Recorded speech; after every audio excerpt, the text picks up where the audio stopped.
And good morning, everyone. This is Sunday, the 20th of August, and we're here to really honor the energies that are moving through us on the planet right now.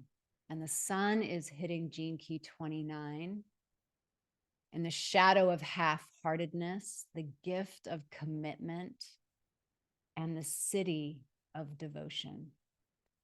I could talk about this forever. And really, there's no need to talk about it. This is really a Gene Key saying, you get to live it. And so we're going to present some distinctions that can support each one of us in living our commitment. Because commitment is an access to power. Just going to check my sound for a second here. Commitment is an access to power. So commitment, we either underdo or we overdo in many cases. So these talks are really for you to see your own blind spots, for you to hear something that your soul resonates with, to take action on in the way that serves you. And I do my best to bring in the polarities because, as we know, words they live in polarity. And so they're only half true. So I often try to bring in the other side of it because we're really here to harmonize the energies of this and that, of masculine and feminine, of dark and of light, of divine and human. And each of us has our own template to do that. We're still in the ring of union. And this ring of union is about how to be a human. I think 29, Gene Key 29, is giving us a secret about how powerful we really are. Somewhere along the line, somebody created a narrative called "I'm not powerful," and then others got on that bandwagon, and all kinds of civilization grew out of that. The way that we blame, the way that we shame, the way that we put up with atrocities, the way that we put up with abuse comes from the imbalance as we perceive our own power. And so commitment is a way to restore your power. So for those of us living life in a granular way, which is all of us, we're not monks in a cave, we are householders. We get to grapple with being overcommitted and also being undercommitted. That's half-hearted. That's the shadow. Overcommitment, I think most of us are going to find that there are places in our life where we're overcommitted and we can feel the cost of that overcommitment. And I don't even really like using the word commitment because when we're overcommitted, we're not really even committed. When we're undercommitted, we're not really even committed. We've just said yes to things, probably from our mind, because we should do it or there's pressure to do it. But it really flies in the face of the deepest commitment that we each have, and that is to the river of life within us.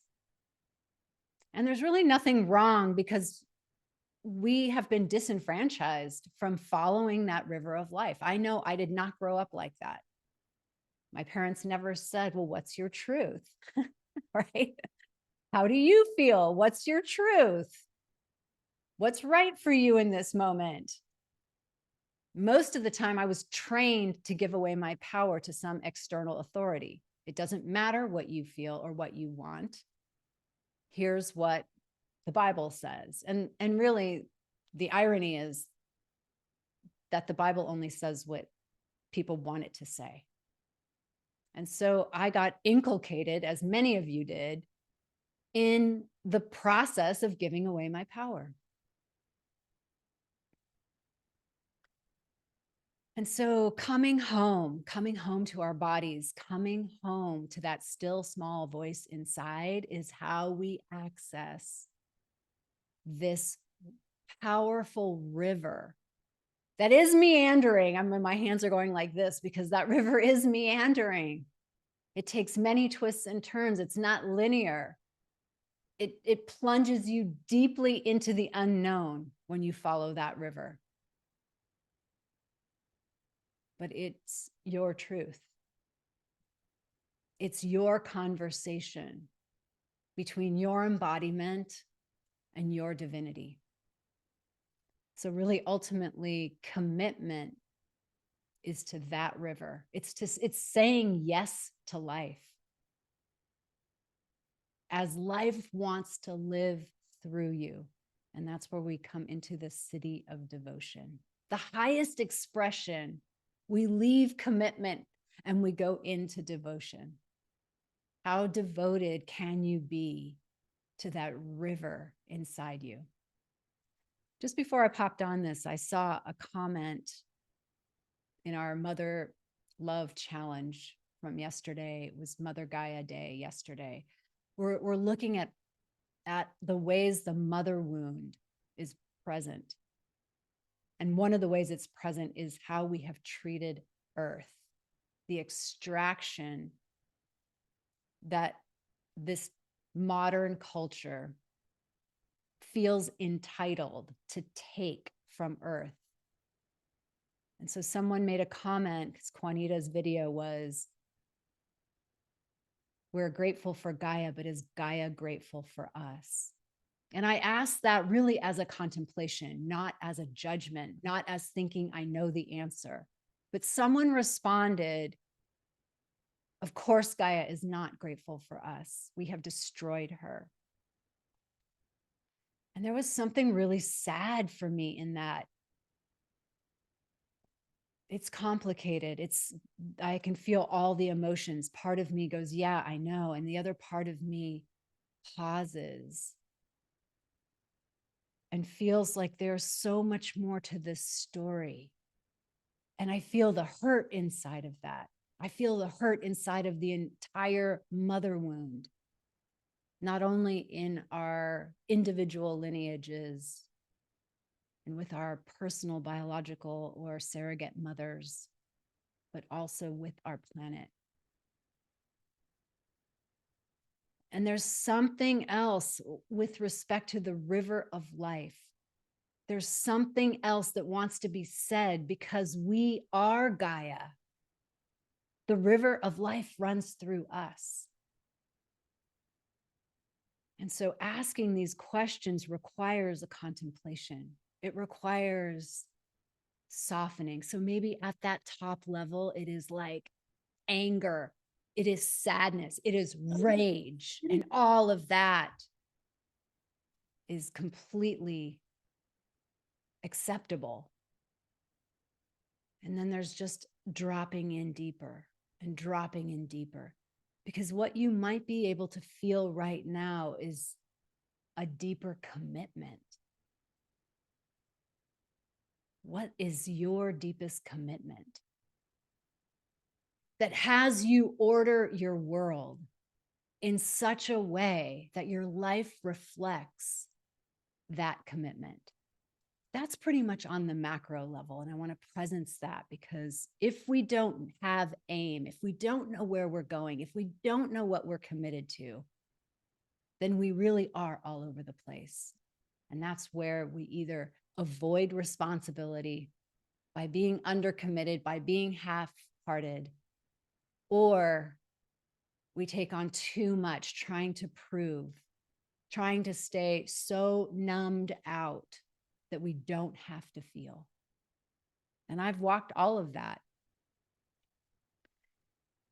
So just to bring in this mother, because Heal the Mother Wound is happening on Tuesday. So I am like steeped in this mother conversation.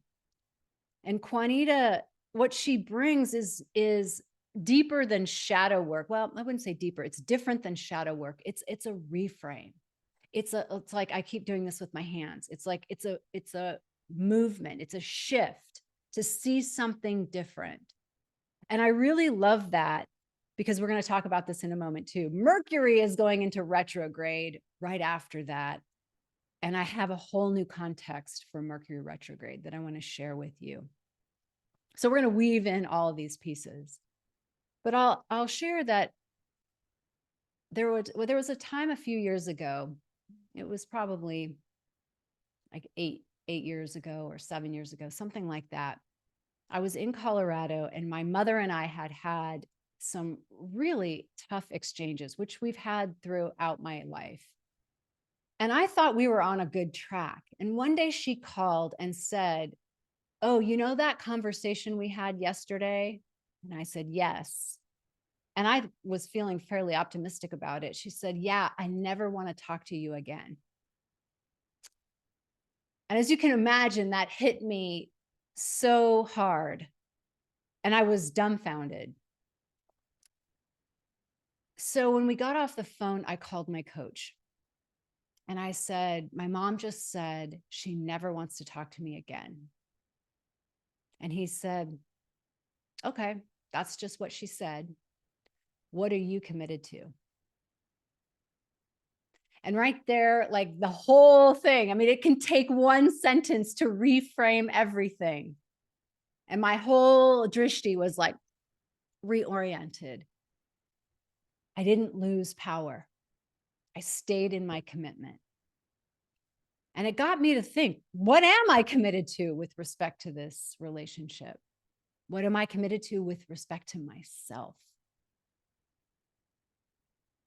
And as the story goes, we are not only in touch, but I feel like we can give each other some high fives that in this lifetime we've come full circle. And that is something to be said about commitment. Gene Key 29 talks about cycles of commitments. And I love that because we often in our culture think that things need to be forever. Things that we cherish need to be forever. But the truth is, the only constant is change. And commitment carries within it the notion of a cycle. And cycles expire. And when we hold on to an expired cycle, we live in distortion. We live in codependency. I mean, just you can name all the things that happen when you know that the cycle is complete, but you're still living inside the cycle. And cycles either renew themselves or they let go. And so it's helpful to have a context where cycles can complete. And completion is also a distinction. It doesn't even mean an end. So what I've declared in my life with my mother is that that wound, that mother wound, is complete. It doesn't mean that she doesn't do what she does, because she does what she does. But over here, I have come to completion with that wound.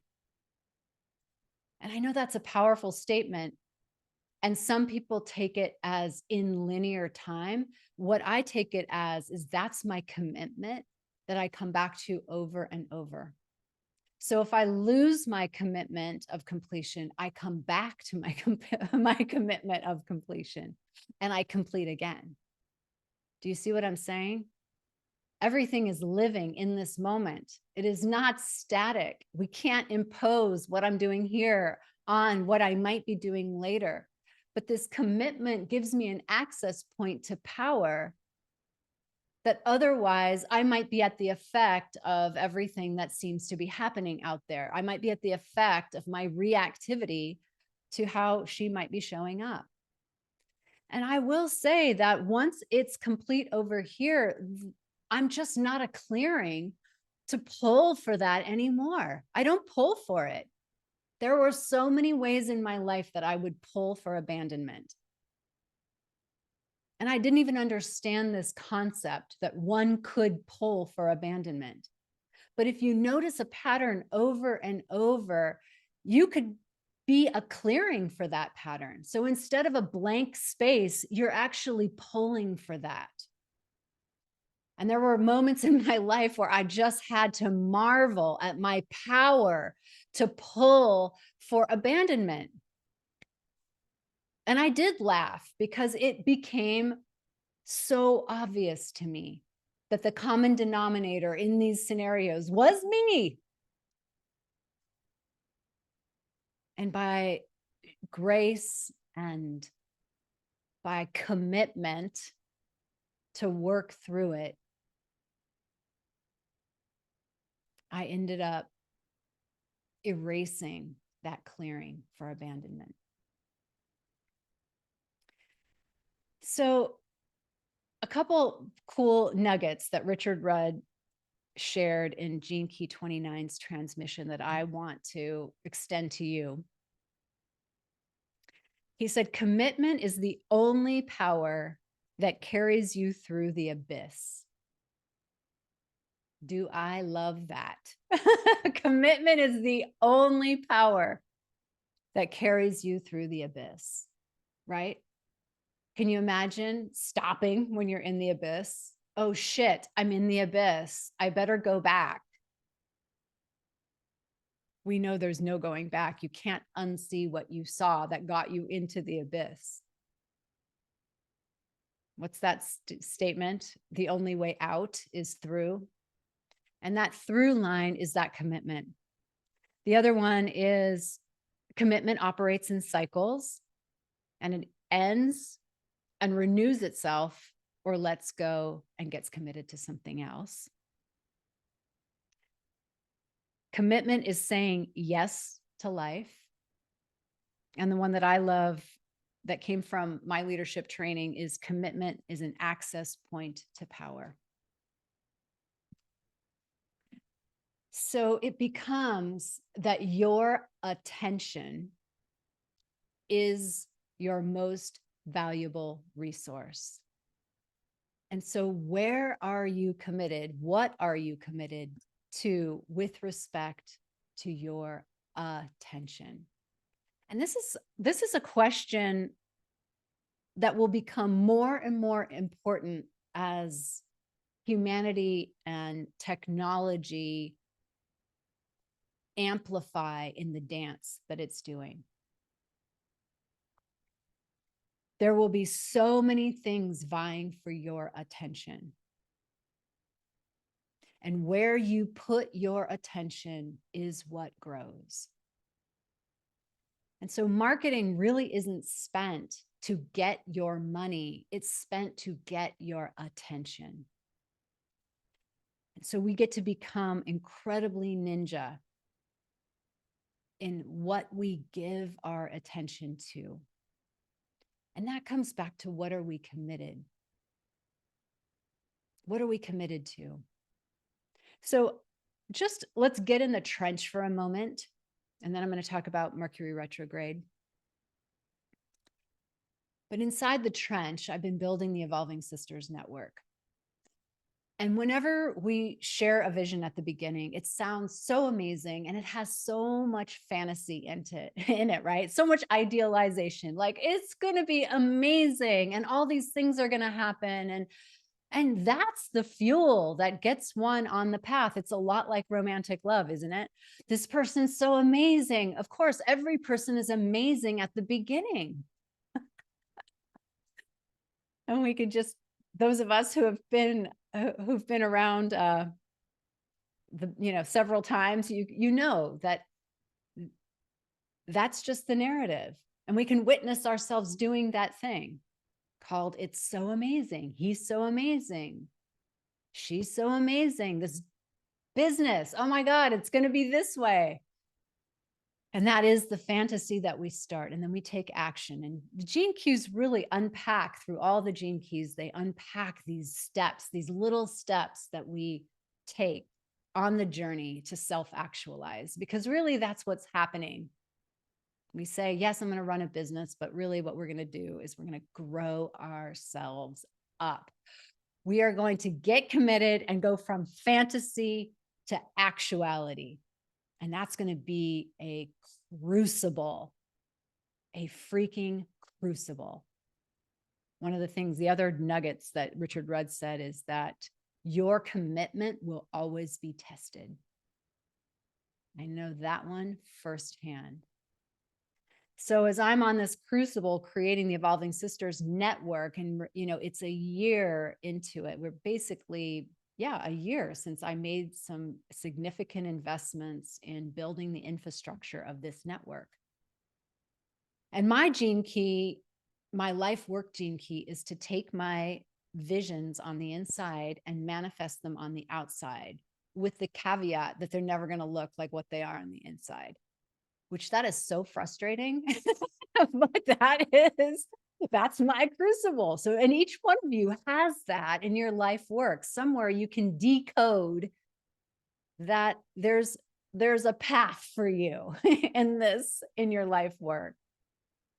And so I'm here to and I have the gift of idealism. So I have these ideals that I get to make manifest in the 3D plane and practice this yoga of letting go and keeping my foot on the pedal. That's called commitment and non-attachment in the same breath. Yeah. Yeah. Thank you, Lola.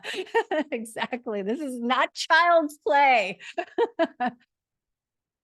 I find it to be really intense. And what I loved about the Gene Keys is that it feels like its own mystery school that is a living wisdom teaching. So the more that you contemplate, it gives your mind a drishti, a focus to contemplate. You could do this with any great works. You could do that with the Bhagavad Gita. You could do this with like Gnostic scriptures, like whatever. You can take anything and contemplate it, and it will show you something, some blind spot that you have about yourself. So inside the Pearl sequence, and the Pearl, there's 3 sequences in Gene Keys: your activation, your Venus, and your Pearl. And the Pearl is really where you manifest success. And again, it's a prism. It's to point you in a direction, and not tell you what it is, but point you in a direction of discovery. So I have leadership inside of my Pearl, and then there's this one outlier, and I've really kind of ignored it. And it's the Gene Key shadow of distraction. And I don't have ADHD. I have pretty good focus. So I never considered that distraction was my Achilles heel. So here's the prompt for you in this share. What is your Achilles heel? And you may just pose the question and let life show you the answer. So over time, over this 1-year period of building, what I got to get really related to is my tendency toward distraction. And it's not like I play video games. It's distraction in a way that seems like it's building the network, but it's taking me off course, because I get to really understand I am one person. There's part of me that thinks I can do anything and everything, and I will. Anyone else have that kind of bright, shiny object, abundant creatrix? Yeah. Yeah. That was one of my distinctions, one of my archetypes for the quiz that I had, which I'll bring back someday. I thought it was really cool. But abundant creatrix, present to all the opportunities. It was really hard for me to say no to an opportunity. Particularly, I've got the gate of ideas that's completely lit up in the Gene Keys. So what became clear is that pattern would not build a business. It would build a lot of things that were maybe somewhat connected, but not totally connected, to build what I wanted to build, which was a network. Because here's what my commitment was. My commitment was to use my gifts in a way that built something that would last beyond me. It was a stand for the feminine for ages to come. And so that's the big picture. And then on a personal level, it was a stand that I would be taken care of in my retirement, so-called retirement. And, you know, when I was younger, I never thought I would retire. I was like, no way, no way, I got this. I'm so creative. I'm totally going to be creating until I die. Well, yeah, but as I observed older people, I'm like, wow, they don't really have all the energy that I have. Wow, they don't even care anymore. They want to contemplate. Whoops. They want to contemplate, or they want to read, or they want to meditate. They don't want to be so outward. And then that's when I started to learn about the cycles of maiden, mother, maiden, mother, queen, and then crone. And that crone is beginning that descent. And that descent period, she wants more space. She doesn't want it filled with stuff. She doesn't want to be enslaved to her emails, right? So I started to think now, oh, I have to plan for that. I'm not planning. I'm not committed to my croneness.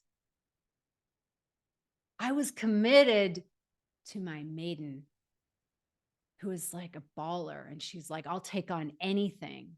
I'll just do it. My wise woman crone's not, she doesn't want to play that game.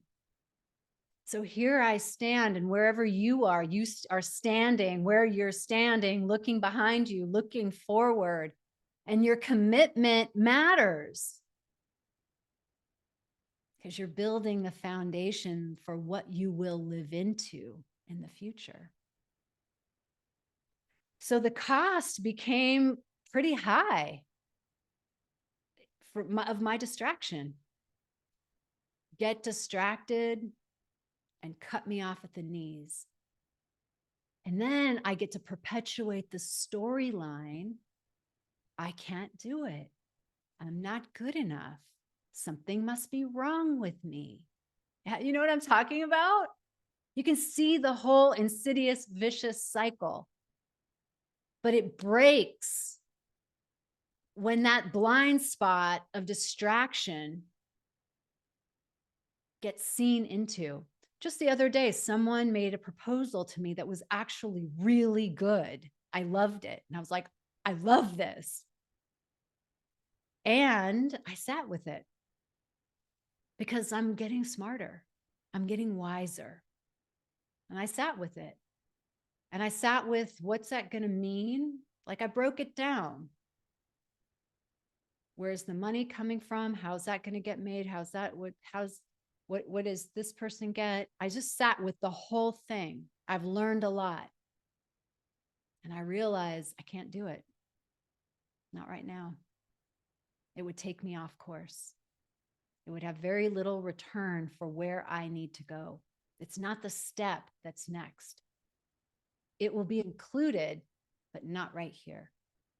So I made a counter proposal and said, that's a great idea. Let me show you my world, and let me ask you if you want to enter in over here.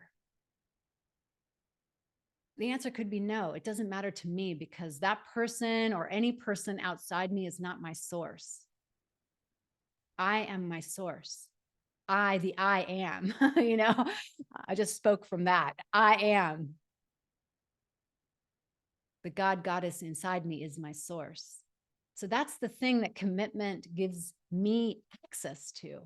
It gives me access to the bigger devotion. As I do this work granularly, so over a year, every day, day in and day out, building this thing, keeping my drishti on it, learning hard lessons, being tested, wondering, can I even do this? I even Googled one day this notion of sunk costs. And this was a moment for me. And maybe you've had this moment where you've put so much into something, and it could be a relationship, it could be your work. And there's that moment where you're like, I can't leave it now. I've put so much into it. And that's a real thing. Like, I Googled it, I found it, and people have opinions about that. And some of the opinions were, yeah, there's an illusion that you're operating under if you keep putting more and more into it. You just dig yourself a hole. And I thought, wow, that's actually true. And so I asked myself, but what's true for you? Is this a sunk cost situation that you need to like get out of right now? Or is this just the shit show that it is, that anything is at the beginning, and you get to stay the course? And that's when I realized there's no right answer. It was my choice. It was asking me, what are you committed to? And Richard Rudd says this, that inside of commitment is its own fortune. Absolutely correct. So I knew that I had to dig deep. What is the river saying to me? Have I been doing this because I wanted to make money? Have I been doing this because I wanted to get something out of it for my ego? Because if that were the case, bam, I was head on into that wall. So is there anything else in there? Anything deeper? Anything truer? Anything that has the feel of that divine current? And I sat with it. There was some dark nights, and we think there was like some eclipses that helped me. Like those freaking eclipses, right? We're gonna have another one, by the way, coming up in October. So yeah. So I was like, I mean, I don't know, it took me about a week. I was blank. I didn't have an answer. I was in a holy shit moment. And a lot of pieces fell apart. My marketing team left, my accountant left, one of my project managers left. It was like scattering. And I was like, whoa, is this a sign? You know how we can make any meaning out of anything. I just kept sitting in that silence, sitting in that silence. And then at some point it broke. And I was like, yeah, I'm totally doing this. And it was an incredible moment. Like the clouds parted in this hurricane, the sun came out and it parted, and that river, I could feel that river. And that commitment has carried me through, along with all of you, your energy, your listening, along with my teachers, my guides, who now support me in hearing what's true for me. That's the thing. A guide, a teacher can only support you in hearing what's true for you. We can point out blind spots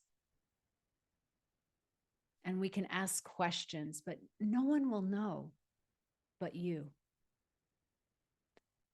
And therein lies the crux. Right there is the crux of it. We have to choose. I was just talking to someone about this the other day. We have become so comfortable in the modern world that we do not like to choose. So we let everything choose for us. And we make up stories. This made me feel like that. I had to because of that.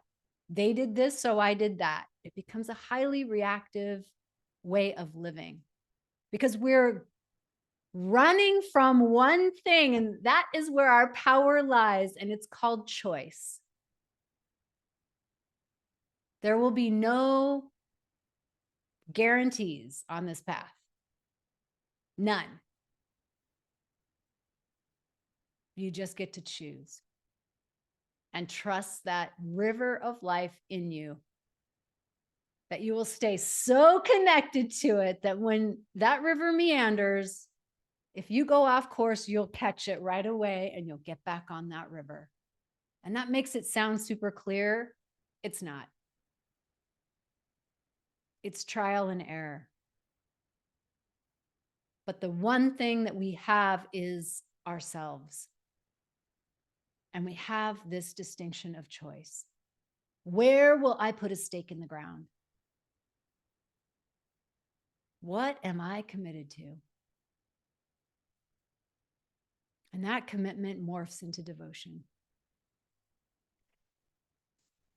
So as we go into Mercury retrograde, I was honestly over Mercury retrograde. I'm over it.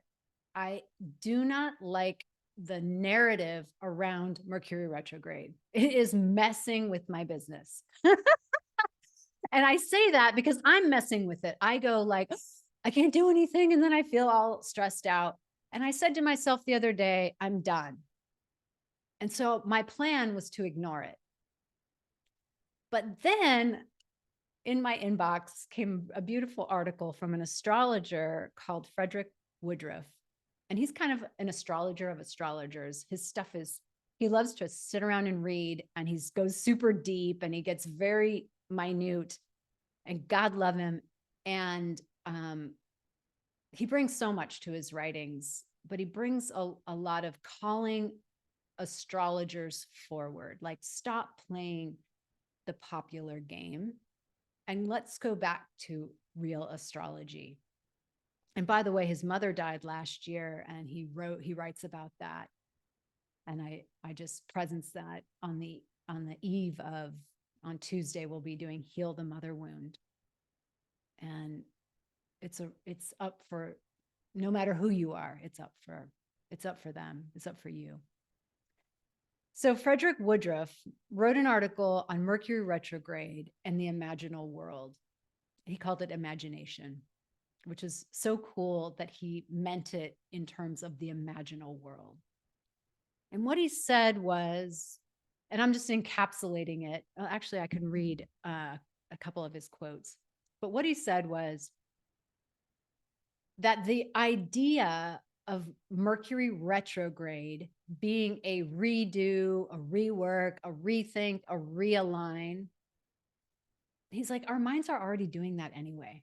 Haven't you noticed that your mind is on a loop anyway? So Mercury retrograde, rather than continue the loop, oh, let me think about that again, breaks the cycle and takes you out of what is known. It actually, the way I read it is it gives you an opportunity to think differently and therefore access the imaginal realm, a realm of possibility that we've talked about in these teachings. World 24, the world that's non-causal, serendipitous, magic and miracles come from that world. And remember that world, and world 48, the world that we live, there's a rite of passage that connects our worlds.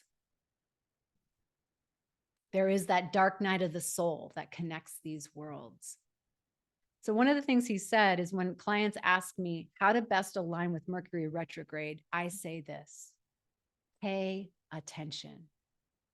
There we go. Back to the attention as the commodity that we have in evincing our commitment. Things won't be what you think they're going to be. There you go. Meaning that your old way of seeing everything in the familiar way is unplugged through Mercury retrograde. So now we get to say, hallelujah for Mercury retrograde. We get to see with new eyes. He says, and that's a good thing. The Mercury retrograde is a great time to appreciate the power of attention. We take it for granted, but it really deserves a second thought. Attention is a fascinating function of consciousness that allows the unseen and the unconsidered to be revealed.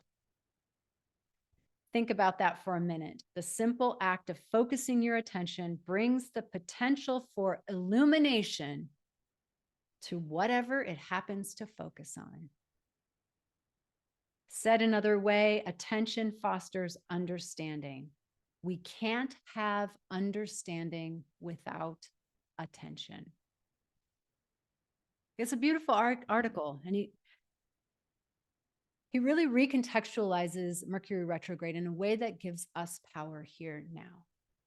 So on Wednesday, when we go into that 3-week cycle, let us pay attention to where our attention has been going. What are you feeding in your life? And does that reflect the commitment that you have for yourself, for the world, for others? Does it align with the flow of life inside you?